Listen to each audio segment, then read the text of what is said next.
თავარი პრობლემა სინამდვილეში რაც არის ჩვენი ურთიერთობებში ბრიუსელთან არის ის რომ ჩვენ ვერ თავხდებით თავარ ღირებულებებს.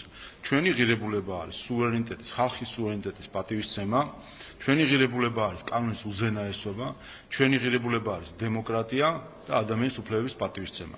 4-ვე ღირებულებასთან დაკავშირებით სამწუხაროდ ბრიუსელი აცდენილია ამ მთავარ პრინციპებს. კერძოდ არ აღიარებს ქართული ხალხის სუვერენიტეტს, თავად აირჩიოს საკუთარი ხელისუფლება, არ აღიარებს ქართული ხალხის სუვერენიტეტს საკუთარი კანონმდებლობის მიღებისა და განხორციელებისა, არ აღიარებს იმ ძირითად პრინციპებს, რომელზეც დაფუძნებული უნდა იყოს ევროპული ღირებულებები. ამიტომ დღეს პრობლემა არის იმაში, რომ ბრიუსელმა გადაუხვია საერთო ევროპულ გზას საქართველოსთან მიმართებით და ცდილობს მეურვეობითი მიდგომებით, დირექტივებით დაგვისახოს რაღაც გზაკვალი და არა ქართველმა ხალხმა გაგსაუწყოს ის თუ რა კანონი მიიღოს და რა მმართველობა ქონდეს, არამედ დაგვიდგინოს ბრიუსელი.